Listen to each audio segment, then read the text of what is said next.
Betty Mencucci, Mencucci. I live at 1777 Victory Highway in Glendale. I'm opposed to the licensing of this proposed power plant. First, it is not needed, and also because it will cause unacceptable harm to the environment of the state and the town of Burrillville, as shown by testimony and advisory opinions that have already been filed with the board. For example, the testimony of Mr. Anthony James Samba, a senior ecologist with 30 years experience. As Mr. Samba has testified, DEM in its advisory opinion points out that the area of the proposed plant is a land conservation priority area, as defined by DEM's 2010 State Priority Forest Planning Initiative.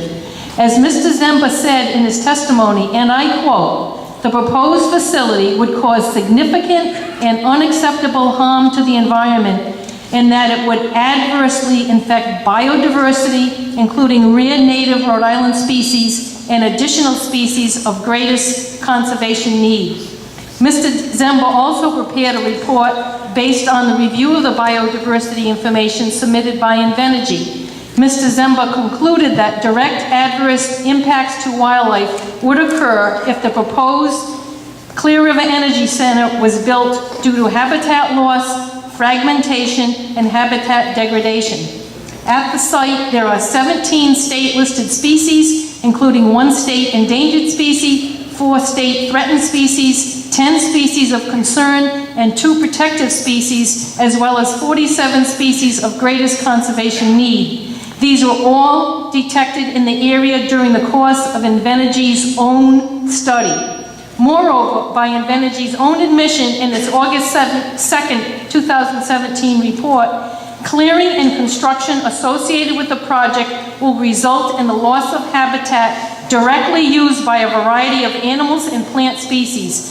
This is virtually the definition of unacceptable harm to the environment, especially with regard to biodiversity and habitat.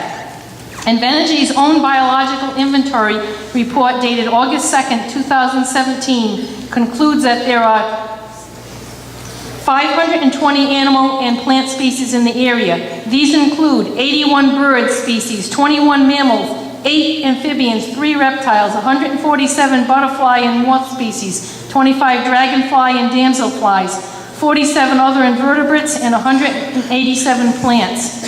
According to Mr. Samba's unacceptable harm to the environment would include significant adverse impacts to biodiversity.